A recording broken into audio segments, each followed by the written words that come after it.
네, 반갑습니다. 이번 인터넷 정치 연구회에서 저보고 발표를 해달라고 요청을 하셔가지고, 제가 어떤 것을 할 것인가 좀 고민을 해보다가, 가장 최근에 했던 대통령 선거, 연구에 대해서 지금 뭐 정리 중이어가지고 그것을 좀 이제 공유를 좀 하려고 합니다. 저는 이제 연구를 지금 이제 같이 하고 있는 우리 연구실, 그러니까 대학원생들, 그다음에 학부생들 있는데, 오늘 이 연구는 여기 이제 손지훈, 그러니까 지금 석사과정, 이제 석사과정 이 친구하고, 그다음에 이제 송하영 박사과정, 그다음에 여기 이제 학부생인데, 이제 4학년이고 이제 대학원 준비하고 있는 요 친구 세명을 하고 같이 이제 협력을 또 해서 했습니다. 그래서 지금 이제 접속에 되어 있고요. 손지훈, 그 다음에 송하영, 이정민도 같이 이제 접속을 했고, 그래서 이제 뭐 아시다시피 그렇게 이제 학생이 많은 건 아니지만은 뭐 다들 좀 의기투합해서 지금 하고 있는 그런 상황입니다. 자, 이제 지난 대통령 선거에서 사실은 제 연구 가운데 일부를 그러니까 간단하게 이렇게 보도한 기사가 있었는데요. 이제 그 기사에서 이제 선거 이론상에서는 다시 말해가지고 여권의 어떤 여당 후보가 이게 여러 가지 상황이었지만은 제가 이제 데이터를 이제 수집을 해가지고 해보니까 야당 후보가 좀 더 유리한 것처럼 나왔다라는 그런 이야기를 했더니만 이제 그것이 이제 보도가 됐는데 제가 분석한 데이터는 크게 이제 구글 트렌드하고 3% 댓글이었거든요. 그래서 이제 우리 연구팀하고 뭐 분석했던 이 내용을 좀 이제 좀 학술적으로 어떻게 이제 접근할 것인가. 이 기사는 사실은 그 우리가 개표 출구조사가 나오자마자 이제 인터넷에서 이제 신문에서 올렸더라고요. 그래서 구글 트렌드 분석하고 3%그 부분을 중심으로 해가지고 한번 좀 설명을 좀 하려고 합니다. 먼저 이제 구글 트렌드에 대해서는 모든 분들이 다 알고 계시는데 가장 많이 이제 사용하는 방법이 그러니까 구글 트렌드는 5개의 키워드까지가 이제 입력이 가능한데요.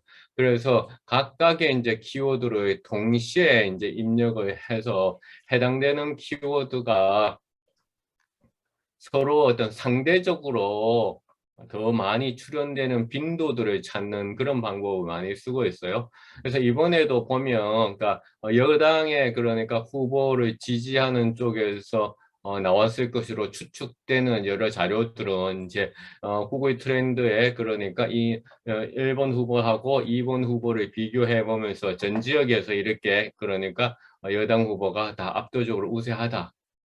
아, 그런 것을 이제 얘기를 이제 해서 많은 그 사람들한테 이제 일종의 밴드웨건을 좀 일단 노리기도 했었던 것 같고요.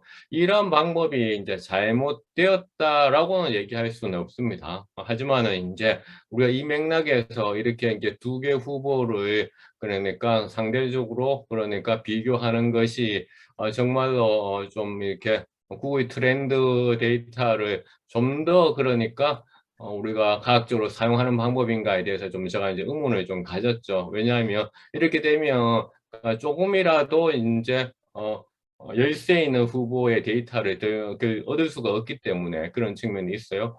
또한 이제 구글 트렌드 데이터는 웹 검색으로 하느냐, 뭐 유튜브 검색으로 하느냐, 뉴스 검색을 하느냐로도 이제 많이 차이가 나는 형태고요. 그다음에 기간에 따라서도 이제 차이가 나는 그런 형편이 있어요. 그래서 여러 가지 옵션에 따라서 구글 트렌드 데이터가 좀 많이 차이가 나는데요. 그래서 이 구글 트렌드에 대한 이야기는 사실은 이제 지난 그러니까 미국 바로 직전의 미국 선거가 아니라 훨씬 더 이전의 미국 선거에서부터 이제 구글의 어떤 그 검색 결과가 여론에 영향력을 줄 수 있고 그러기 때문에 어떤 서치 엔진 매니플레이션이라는 입장에서 그러니까 계속 접근해 왔던 것이 사실은 구글 트렌드의 입장에서는 항상 이렇게 얘기를 합니다. 알고리즘적으로 특정한 키워드가 반복적으로 검색된다든가 혹은 이제 소위 얘기해서 조작으로 의심되는 것들은 알고리즘적으로 모든 것을 다 이제 걸러내고 있다라고 얘기하고 있고 저는 뭐 그 구글의 알고리즘을 상당히 믿는 입장이지만은 또 다른 입장에서는 이제 구글 트렌드였던 혹은 구글 검색 결과가 가지는 어떤 조작이 있을 수 있다라는 그런 이제 이야기를 하는 그런 입장도 있습니다. 그런데 그럼 데이터라는 것을 우리가 어떤 시점에서 또한 조사하는 것도 상당히 이제 중요하거든요. 선거의 경우에는. 왜냐하면 이제 이 선거라고 하는 것의 특성이 우리가 소위 얘기하는 재난, 재해하고 반대적인 특성을 가지고 있어요. 그러니까 재난과 재해는 바로 발생을 하면 사람들이 검색을 재난, 재해가 발생하는 그 순간에 거의 50%가 일어난다는 거죠. 그래서 재난재해가 일어나는 처음 7일 동안에 일어나 사람들의 검색 관심도가 가장 높은데 갈수록 이렇게 줄어듭니다. 그러나 선거는 오히려 출마 선언이라든가 혹은 뭐 캠페인의 시작보다는 이 반대로 그러니까 투표율이 가까울수록 그러니까 사람들의 검색 관심도가 높아진다라는 것이죠. 그래서 그런 서로 다른 특징이 있어서 그래서 저는 이제 우리 팀에서는 데이터를 수집할 때 이제 어떻게 했느냐 뭐 바로 하루 전에는 사실은 데이터를 수집해서 분석할 시간이 없으니까 최대한 늦게 이제 데이터를 이제 수집을 했어요. 그래서 최대한 그 투표 그러니까 이틀 전인가 내 기억으로는 이제 했었는데요. 그래서 투표에 가장 가까운 시점에서 데이터를 수집했어요.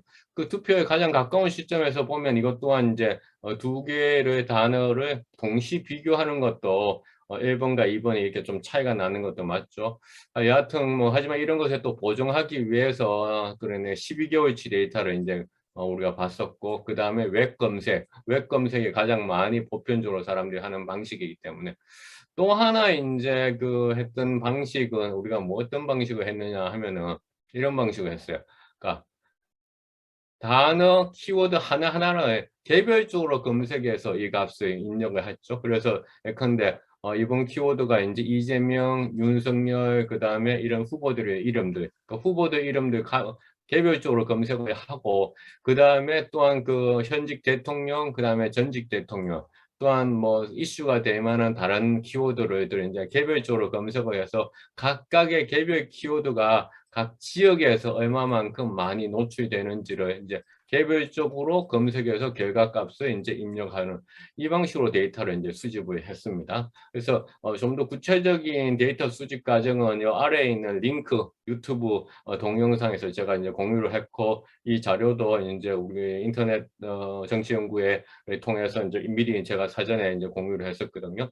그래서 이런 측면에서 한다면 동시에 특정한 검색어를 비교하는 것에 비교해서 특정한 동시에 특정한 두 개의 검색어 혹은 세 개의 검색어 이제 5개까지 되는 거니까 그것을 비교하는 거를 하고 이제 어떤 장점이 있느냐 봤을 때는 여러 가지 이슈들이 각 지역에서 가지는 특징들을 이제 알 수 있고 그것에 바탕에서 종합적으로 볼 수 있다라고 생각을 한 거죠. 자, 그렇게 해서 이제 우리가 이제 이런 네트워크 분석에 소위 말해서 투모드 네트워크 분석을 해봤었어요. 투모드 네트워크 분석을 해서, 그러니까 이 어떤 지역의 노드를 했을 때 어떤 지역에서 어떤 네트워크적인 위치에서는 어떤 값을 가지고 있고, 뭐 지역에서 보면 그 네트워크적인 위치에서는 이제 서울이 가장 높게 나타나는 측면이 있고요. 또 이제 네트워크의 또 다른 지표인 아이겐 벡터라고 하는 측면에서도 이제 서울이 높게 나와 있고, 그래서 서울이 역시나 가장 그러니까 검색의 중심에 있었다. 그다음에 키워드를 보면 그러니까 전직, 현직 대통령이 아주 이제 네트워크의 또 중심에 있었고 또한 이제 2번 야당 후보였던 거니 이제 윤석열이 1번 여당 후보보다 또한 이제 더 높은 이제 네트워크적인 위치들을 이제 가지고 있게 이제 나타났습니다. 다른 더 키워드들도 이렇게 이제 저희들이 값을 구해봤고요. 그렇게 해서 다시 이제 그럼 서울 지역에서는 어떠한 키워드들이 그러니까 두드러지게 네트워크 위치에서 두드러지는지를 이제 이렇게 시각화를 이제 해서 각각의 키워드가 각 지역에서 얼마만큼 그러니까 구조적으로 핵심적인 그 위치를 점하고 있고 또한 사람들이 좀 하는지를 이제 살펴봤거든요. 그래서 이것을 이제 본다면 앞서 다시 돌아간다면 그냥 두 개 단어를 동시에 이렇게 비교해서 특정 단어가 어느 지역에서 많이 검색되고 있느냐를 판단하는 걸 비교해서는 판단하는 것에 하고 이제 차이는 분명하게 드러난다라고 생각을 합니다. 그래서 서울, 그다음에 경기, 그다음에 이제 인천, 그런다. 그래서 대전, 뭐 그래서 16개, 그러니까 우리 강력에 대해서 이제 다 이제 구분을 이제 해서 해봤습니다. 경북까지. 또한 이제 우리가 네트워크 분석을 또 이제 또 하나의 방법은 구글 트렌드에서 우리가 이제 어떤 것을 이제 할 수 있느냐면은, 구글 트렌드를 이제 검색을 하면 특정한 이재명이라는 단어를 검색하면 이 단어를 검색하면서 사람들이 또 자주 검색하는 단어들이 나옵니다. 또 윤석열을 검색할 때 또 자주 검색하는 단어들이 나오죠. 그래서 그러한 해당 검색어와 연관되어 있는 인기 검색어들을 가지고서 이제 네트워크를 했을 경우에 이재명하고 관계되어 있는 그러한 그 인기 검색어들이 이제 이렇게 이제 시각화를 하고, 안철수와 연관이 되어 있는 그 인기 검색어를 시각화하고, 윤석열과 했던 인기 검색을 시각화하고, 그다음에 동시에 같이 나타나는 단어들을 이렇게 또 시각화해서 어떤 이슈는 그러니까 후보 단독에 연결이 되어 있고, 어떤 다른 이슈들은 두 개 후보에 같이 연결이 되어 있다. 또한 이 선의 굵기를 통해 가지고 각각의 후보들과 해당 이슈와의 어떤 강도를 또한 보여주기도 하고요. 그래서 이것을 보면 이제 우리가 두 개 후보가 혹은 뭐 세 명의 후보가 어떤 식으로 이제 이슈의 측면에서 연결이 되어 있는지를 이제 알 수 있다라는 것을 이제 우리가 할 수가 있어요. 그래서 결과적으로 이와 같은 이제 분석들을 이제 해보면, 뭐 이재명과 윤석열은 개인적 이슈에 관한 인기 검색어가 많았고, 안철수는 정치 관련 인물 그리고 단일화에 관한 많이 검색되었고요. 안철수가 사퇴를 했지만은 이제 거의 마지막 순간에 사퇴를 했고, 그다음에 그래서 데이터 수집을 하는 것이 의미가 있다고 생각했기 때문에 포함을 시켰거든요. 이재명은 DC 인사이드의 갤러리가 가장 많이 검색되고 응원한 집단에 대한 관심 확인할 수 있고, 윤석열은 이재명과 가장 많이 검색이 같이 된다는 거죠. 그래서 이제 양당의 어떤 후보, 다수당의 후보, 안철수는 윤석열 그리고 단일화 많이 검색되었어요.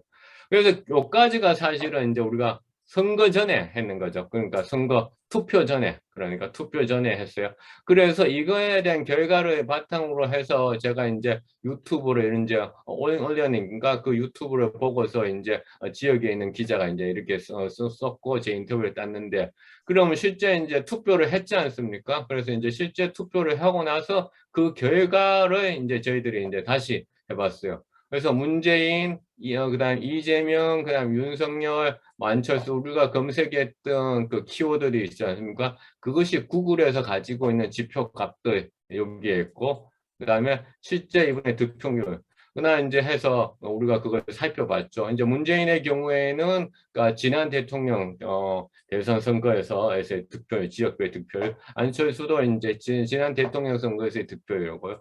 그다음에 윤석열하고 이재명은 당연히 이번 대선의 득표율.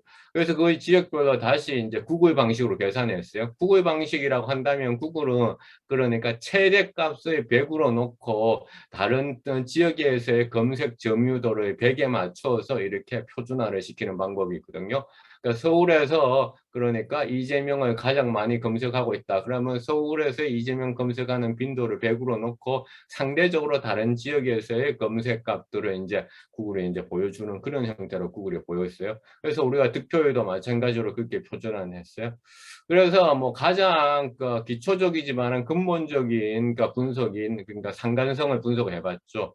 상관성을 분석해 봤더니만 이재명의 실제 득표율하고 구글 지표는 이제 0.785, 윤석열과 그러니까 윤석열의 지표율하고 그다음에 득표율은 0.808, 두 개가 모두 그러니까 상관성은 그러니까 0.01 수준에서 나타났고, 그러나 이제 뭐 어느 게 그 상관성이 더 높다라고 얘기하는 좀 애매한 상황이죠. 왜냐하면 0.78하고 0.850은 거의 뭐 상관성의 수준은 비슷하고, 하지만 중요한 것은 그러니까 결국은 이 구글 지표의 어떤 지역별 이갑하고 그다음에 득표율이 상관성이 이렇게 나왔다라는 거죠. 그래서 그 우리가 투표하기 전에 했던 이러한 작업들이 그러니까 좀 유의미하게 이제 결과가 했고, 그다음에 그래서 이 네트워크들을 이제 해석했는 결과가 앞서 이렇게 이제 이것만을 상대적인 것만을 보고서 해석했는가 하고는 좀 더 그러니까 정확하다라는 얘기는 좀 하기 힘들 것 같고요. 좀 더 설명력이 높았다라고 이제 얘기할 수 있을 것 같아요. 자, 그러면 이제 왜 이제 우리가 이제 나는 또 하나 이제 제가 이제 과거의 논문된 19대 대통령 선거에서 제가 이제 이런 걸 해봤어요. 뭐냐면은 박근혜, 문재인 후보가 트리플 헬릭스 지수값이라고 하는데 이것은 트리플 헬릭스 지수값이라는 게 엔트로피라는 지표를 이용해서 지수값을 구했는 거거든요. 이것은 뭐냐면 앞서 했던 이러한 방법들, 절대적인 빈도값이 아니라 엔트로피라고 해서 상대적인 확률을 기초해가지고 했는 거였거든요.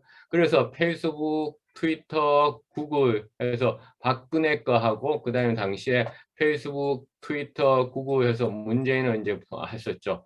그 당시에 이제 19대 대통령 선거를 복귀하면 이런 이야기들을 했었어요. 뭐냐면 야, 소셜 미디어에서는 문재인이 박근혜를 그러니까 이겼다. 그러니까 소위 골든 크로스를 했다라고 이제 문재인 측에서 얘기를 했는데 실제 엔트로피 지수를 보면 지금 이제 문재인의 값들이 보면 다 이제 박근혜의 값들보다 높습니다. 뒤에 있는 이 값들을 보면 다 높게 나타났어요. 그래서 소셜미디어 상에서는 엔트로피가 정말 높게 나타났어요. 절대적인 빈도뿐만 아니라.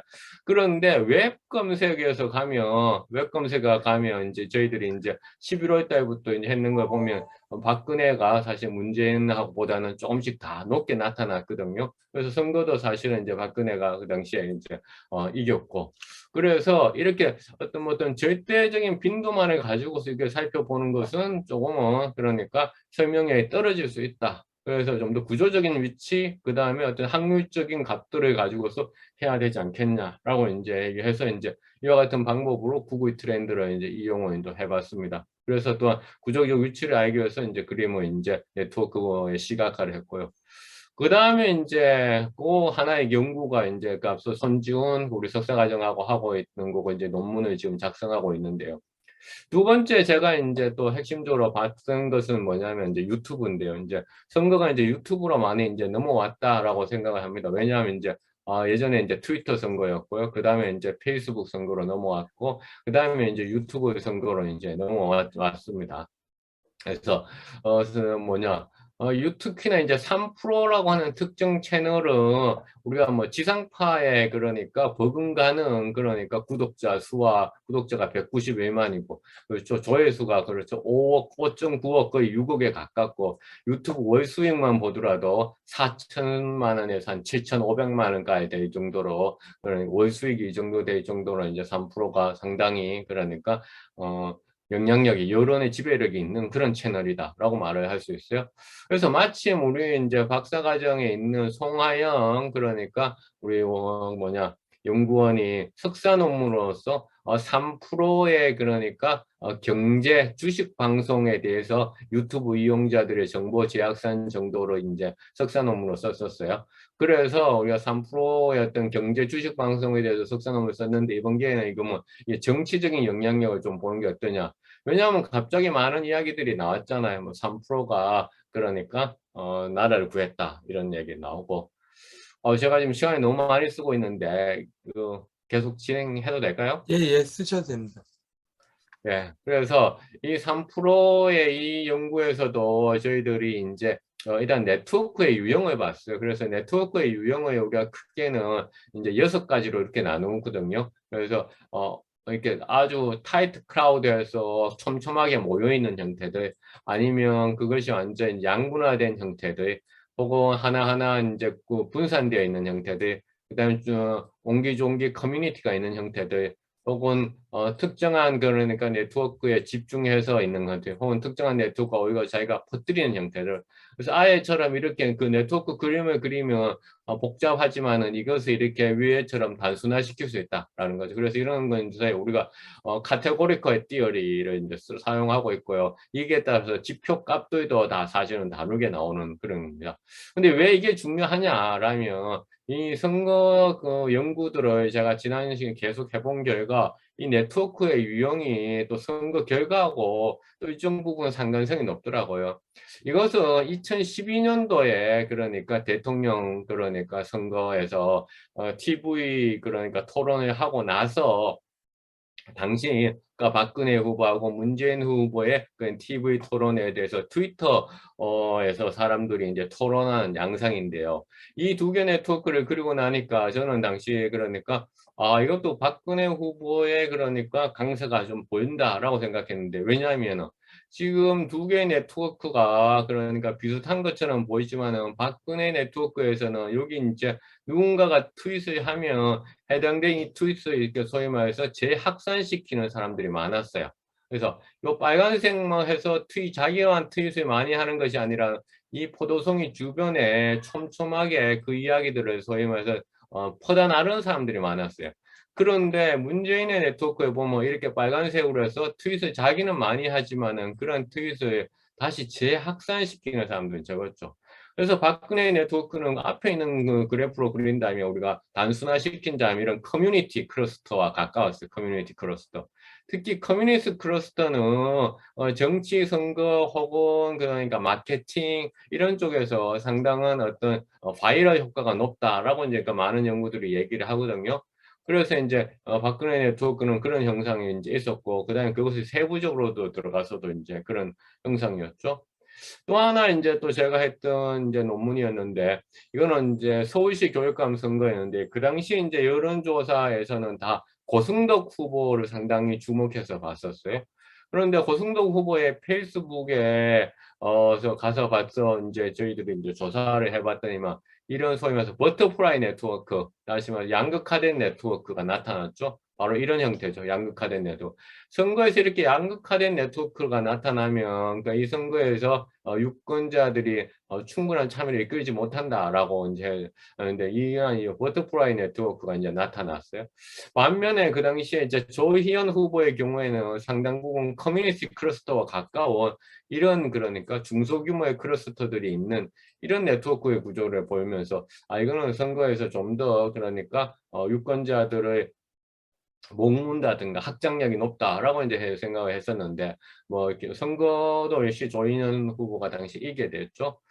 이외에도 이제 그다음에 이제 페이스북의 경우에는 이제 박원순 후보하고 나경원 후보 그렇죠. 여기에 대해서 이제 또 페이스북에서의 사람들의 어떤 의미를 연결 단어들의 연결망을 가지고 했던 이런 연구들가 또 있었고요. 그래서 각각이 다 독자적인 논문들로 했고 항상 그래서 이 선거 연구는 이 날짜별로 이렇게 시계를 어떻게 변하느냐가 이제 중요하게 이제 그 당시에 이제 살펴봤었죠. 그래서 이 부분들에 대해 보면서 이번에도 이제 3프로에서도 네트워크의 구조를 보고 그 다음에 단어들 간의 또 연결망을 좀 봐야 되겠다라고 했습니다. 그래서 3프로가 5명의 후보를 불러서 이제 토론을 진행했지 않습니까? 그런데 여기 댓글 수에서 보면 우리가 한눈에 알 수 있는 게 양당 후보였던 1번과 2번 후보는 상당 부분 그러니까 댓글 그 사이즈가 비슷했어요. 그러니까 비교를 할 때 그러니까 큰 편차가 없는 거죠. 그 다음에 편차가 없다라고 하는데 소수당 후보는 댓글 자체도 매우 적었고요. 그 다음에 이제 안철수는 이제 한 절반 정도 그러니까 다수당 후보에 비해서 한 절반 정도에서 모든 댓글 그러니까 표본 샘플링이 아니라 모든 댓글들을 이제 다 수집을 했습니다. 그래서 앞서 말씀드렸듯이 그 네트워크에 대한 구조를 일단 한번 보는 것이 상당히 중요하기 때문에 그래서 네트워크의 구조라고 한다는 건 사람들이 얼마만큼 잘 소통하는지 이런 것을 이제 보는 거고 그다음에 또 하나는 앞서 얘기했듯이 했던 그 단의 연결성을 이제 다양성의 측면에서 이제 보게 된 거죠. 뭐 네트워크 분석에 대해서는 뭐 여기에서 따로 제가 설명은 하지 않겠습니다. 이제 여러분들도 이제 많이 익숙해지는 분들이 많이 계시기 때문에 그래서 이제 바로 이제 결과를 가면 이제 그림에서도 어떻게 이제 우리가 좀 시각화를 했냐면은 그러니까 자기가 댓글에 많이 이제 다른 사람한테 다는 경우를 우리 아웃디그리라고 얘기하는데 아웃 보내는 거죠. 전화를 많이 하는 것처럼 댓글을 다른 사람한테 많이 다는 거. 그다음에 댓글을 다른 사람들한테 많이 받는 것을 이제 인디그리라고 얘기를 하는 거죠. 그래서 아웃디그리, 인디그리로 이제 비교했는데 자, 이재명 1번 후보의 그러니까 아까서 얘기했지만 댓글이 한 6만 개 정도 됐었기 때문에 그것을 다 시각화를 하면 아무 그림도 안 나옵니다. 그러니까 우리가 눈에 볼 수 없는 그림이 나오기 때문에 이제 그 시각화가 될 만한 수준에까지 그러니까 댓글을 숫자들 소위 해서 댓글을 단 사람들은 이제 우리 계속 줄여 나가거든요. 그래서 이것을 이제 우리가 2%까지 줄였어요. 그래서 2.25% 정도 하니까 이제 이 전체적인 네트워크의 유형이 이제 보이기 시작했는데요. 자, 여기에서 보면 어떻게 나타나냐면 여기 빨간색인 간 사람 여기 있어요. 이 빨간색에서 보니까 앞서 말씀드렸듯이 자기가 댓글을 다른 사람한테 많이 다는 사람이에요. 자기는 댓글을 많이 다는데 그러니까 댓글을 그렇게 많이 받지는 못하는 이런 아주 그러니까 목소리 큰 사람, 빅마우스 스피커 같은 사람이 있는데 그것보다 또 중요한 것이 그러니까 이 지금 옹기종기가 지금 다 뭉쳐져 있지 않습니까? 옹기종기 다 뭉쳐니까 타이트 크라우드에 그러니까 아주 촘촘한 군중의 형태를 보이고 있다라는 거죠. 그래서 끼리끼리 소위 like-minded communication, 그 유유상종 이론이 너무나 잘 이제 작동을 하고 있었고요. 관계되는 지표들도 이제 저희들이 이제 뭐 계산을 해봤고요. 그다음에 2번 후보의 경우에는 앞서 그 말씀드렸던 네트워크 유형에서 이것도 마찬가지 2.23%. 그래서 앞에 1번 후보하고 유사한 정도의 로 이제 축소를 해가지고 보니까 커뮤니티 구조들이 이제 나타나고 있어요. 커뮤니티 구조를 나타나고 있고 또한 앞에서 막 이제 얘기했던 이 사람이죠. 1번에서 막 얘기했던 사람이 이제 여기 2번에도 와서 막 댓글을 많이 이제 남기는 그런 형태를 이제 보이고 있었어요. 많이 하고 있었고요. 그래서 1번 후보하고 2번 후보를 비교했을 때 1번 후보는 훨씬 더 촘촘하죠. 훨씬 더 촘촘하고 이제 에버리지 디그리 연결수도 1.697인데 그러니까 여기도 에버리지 디그리 2번 후보는 1.14로 더 이제 낮죠. 그렇죠. 그 다음에 여기 밀도도 그래프 덴서티도 여기면 0.000인데 이건 0.001로 그러니까 절반으로 떨어지고요. 아주 스파스하고 그러니까 엉성하지만은 구조상에서는 훨씬 더 이게 커뮤니티 클러스터 구조를 더 많이 이제 보여주고 있다라는 거죠. 자, 그 다음에 이제 양 후보한테 그러니까 동시에 댓글을 남기는 사람, 소위 브로커의 역할을 하는 사람을 찾아오면 해 땡땡별인데 이거는 이제 사실은 우리가 이 아이디를 표시하는 것은 제가 이제 인터넷 연구를 한 20년 정도 이제 하고 있는데요. 그러니까 두 가지의 입장이 있어요. 이렇게 뭐 중간에 것을 이렇게 뭐냐 익명화 처리하는 것이 맞다라는 입장이 있고 그럼 중간에 것을 익명화 처리하면 정말 이런 아이디가 또 쓰는 사람이 있거든요. 그래서 이건 뭐냐 이렇게 익명화가 안 된다. 그럼 모든 거를 다 땡땡땡 하든지 번호 1, 2, 3, 4, 5, 6, 7, 8 하면 또 그런 아이디가 존재하니까 그것도 맞지 않는다. 그냥 아이디 그대로 드러내도 된다라는 그런 뭐 입장도 있고 뭐 최소한의 익명화는 해야 된다라는 연구 윤리상으로. 그래서 사실 어떤 정답은 없습니다. 하지만 우리는 일단은 중간에 아이디 하나는 이제 땡 처리를 했어요. 그래서 이 사람이 보면 중간에서 브로커의 역할을 하는 이런 사람이었어요. 그래서 이 사람이 어떤 사람이냐 봤더니만 이재명 유튜브 채널에 비롯해서 민주당 국회의원들의 채널, 진보 성향 유튜브 채널들을 구독하고 있으면서 아주 적극적 지지자죠. 그래서 이재명을 뭐 1번 후보를 응원하고 그 다음에 이제 여기 와서 판단해라라고 해서 이제 소위 말해서 비교를 하고 안철수 후보 3번 후보였을 경우에는 일단은 뭐 네트워크의 노드 숫자가 앞에 후보보다는 절반밖에 되지 않았지만은 뭐냐 여전히 이제 약간 타이트한 그런 그 크라우드의 어떤 구조를 보이면서도 약간은 커뮤니스트한 면도 좀 나타나 있는 그런 이제 형태였고요. 또 김동연 후보는 이거는 이제 전수를 다 이제 3배 노드가 적기 때문에 데이터가 적었기 때문에 전수를 다 이제 보여줬는데 왜냐면 큰 의미는 없을 것 같습니다. 왜냐하면 데이터의 양이 1번, 2번 혹은 3번하고 비교했을 때도 너무나 이제 적었기 때문에 그냥 시각화 차원에서 저희들이 이제 이렇게 이제 해봤고요. 그래서 후보별로 네트워크의 값을 이제 비교를 해보면 당연히 관계의 숫자 면에서는 1번이 앞섰고 그 다음에 뭐냐 그다음 2번이 그 다음에 따르고 있었습니다. 3번이 참 따르고 그 다음에 2번이 따르고 이런 형태로 이제 관계의 숫자의 측면에서 했고요. 또 밀도 촘촘도의 측면에서는 그러니까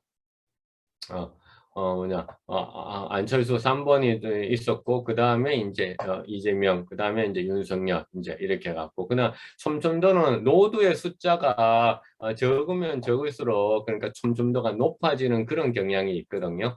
그러니까 사실 이 뒤에 있는 후보들이 촘촘도가 더 높은 것은 노드의 숫자가 적기 때문에 그럴 수 있고, 실제로 이제 요거는 이제 노드의 숫자가 비슷하기 때문에 비교하는 것이 의미가 있겠죠. 그 다음에 네트워크 다이아미터는 서로 간에 얼마만큼 거리가 있느냐 측면에서 얘기를 하는데, 그래서 이제 이런 데이터들을 통해서 봤을 때 구조상으로는 이제 2번 후보가 좀 더 확장력 있고 커뮤니티에 가깝고 1번 후보는 촘촘하기는 하지만은 그러나 이제 어떤 커뮤니티는 좀 약하게 나타났다라는 거 이제 이야기를 좀 할 수 있을 것 같아요. 자, 그래서 우리가 앞서 얘기했던 후보별로 그림들을 이제 다시 이제 비교해서 이제 볼 수 있고요. 또 하나 했던 것이 이제 소위 적극적인 정치 참여자라고 해서 후보자 영상에 적극적으로 옹호 또는 반박의 댓글을 남기며 활동한 이용자를 적극적 정치 참여자라고 했는데, 그럼 그 사람들은 주로 어디에다 남겼느냐? 이재명, 윤석열 쌍에 댓글을 남긴, 두 개 다 모두 댓글을 남긴 사람이, 그러니까 2,684명. 그렇죠? 이재명, 안철수에 이제 남긴 사람이 이제 1,150명. 그래서 여전히 적극적인 정치 참여자들은 다수당 그 후보, 다수당의 후보한테 관심을 가지고 소수당에는 거의 이제 보이지 않았다. 그래서 이번에도 계속 이제 얘기했던 그런 위너 테이크 올의 현상이 이번 그 대선에서도 이제 극명하게 드러났다라고 이제 얘기를 할 수 있고요. 그래서 댓글 이용자가 연결망은 1번이 앞섰지만은 2번에서는 그러니까 우리가 흔히 얘기한 약한 연결의 이론의 측면에서 봤듯이 그러니까 커뮤니티 구조가 있었고, 그렇다면 또 다른 어떤 새롭고 신선한 정보들을 또 받을 수 있는 기회가 더 많았지 않았겠냐, 그러니까 그런 측면을 이제 할 수 있고요. 그러면 그것을 알기 위해서 소위 말해서 단어 분석들을 이제 하게 된 거죠. 단어 분석을 하는 것도 여러 가지 뭐 요새 방법들은 있습니다. 뭐 토픽 모델링이나 방법이 최근에는 많이 사용하는 방법인데, 저희들은 이제 토픽 모델링은 하지 않았고, 이제 여기에서는 전통적인 네트워크 분석, 의미 연결망 분석을 이제 하게 됐는데요. 가장 흥미로운 게 이제 제가 봤던 것이 뭐냐면은 댓글에서 사용했던 단어들이 그러니까 얼마만큼 다양하냐. 왜냐하면 사람들이 여러 그러니까 단어들을 다양하게 사용한다는 것은 그만큼 여러 다양한 이슈들을 터치한다는 거죠. 그래서 유니크한 단어 숫자, 그렇죠? 중복 카운팅 하지 않고 유니크한 단어 숫자를 보면 2번 후보에서 유니크한 단어 수가 훨씬 더 이제 많이 나타났어요. 1번 후보보다는. 댓글당 평균 단어 수도 많았어요. 이건 무슨 얘기냐? 2번 후보의 댓글의 메시지가 일단 길다는 거죠. 길고, 긴데 그 긴 메시지 내에서도 그냥 같은 말, 동어 반복을 하는 것이 아니라 서로 다른 단어를 통해 가지고 서로 다른 이슈들을 계속 터치하고 있더라라는 거죠. 서로 다른 단어를 통해서 터치를 하고 있더라라는 거죠. 그 얘기는 앞서 이제 네트워크 구조하고 같이 연결되는데, 네트워크 구조가 타이트 크라우드가 아니라 커뮤니티 클러스터다 보니까 여기서 다양한 참여자들이 이제 뭐냐 하고요. 자기들 의사를 표현한다라는 거죠. 그래서 유니크한 단어 수가 이제 통해서 우리가 이제 그 보수가 훨씬 더 커넥티브하고 그 다음에 진보가 컬렉티브하다는 얘기를 많이 하지 않습니까? 그래서 진보의 어떤 컬렉티브한 측면, 그 다음에 보수의 커넥티브한 측면을 또한 드러나는 그런 또 이제 연구 결과 아닌가 그렇게 생각을 합니다. 그 다음에 이제 가장 많이 빈출했는 그런 단어들을 이제 댓글에서 이제 살펴봤는데요. 역시나 단어 수가 짧았던 그런 1번 후보, 여당 후보는 대부분 얘기해 정말 잘했다. 역시 나라를 구한 방송이다. 그다음에 이거보다 더 그다음에 2번 후보에 가서는 입장들이 이 정도밖에 못하느냐. 아니 그런 또 거기에 대한 반대된 의견. 그래서 보면 그 오히려 2번 후보들에서 더 다양한 단어들이 사용됐다라는 것이 단어 빈도 분석에서도 나타났다는 거죠. 그래서 3%가 나라를 구했다라는 이 단어상 있지 않습니까? 이것이 밈처럼 그러니까 유행하게 되는데, 이 3%가 나라를 구했다는 이 밈이 그러니까 1번 후보에서 나와가지고 그것이 2번 후보에서 사용됐다는 뭔가 풍자하거나 조롱하거나 이런 방식으로 이제 사용이 된다라는 거죠. 그다음에 이 영상을 보고 이제 투표하기로 뭐 결정했다 이런 형태가 이제 됐었어요. 그다음에 이제 2번의 후보들에서는 뭐냐? 질문에 대해서 제대로 답을 못한다는 얘기가 있고, 또 거기에서 반박하는 또 대댓글이 있고, 그런 형태가 이제 있었어요. 그래서 그런 그 상세한 결과들은 혹시 뭐 또 질문이 나오면 그 부분을 보고서 또 제가 이제 얘기를 이제 하도록 하겠습니다. 그래서 뒤에 이제 김동연이라든가 소수당 후보들은 이제 데이터의 양이 적었지만은 또한 후보 간에서도 투모드 매트릭스, 다시 말해서 각각의 영상에서 나왔던 단어들이 얼마만큼 서로 중첩하고 혹은 다른 얘기들을 하고 있는지 보면 이제 우리 윤석열 영상, 이재명 영상 되면 이재명과 윤석열 영상을 보면 다 뭐라면 이재명과 하고 윤석열을 보고 나면 누가 더 잘했다라는 이런 이야기들을 이제 하고 있는 거죠.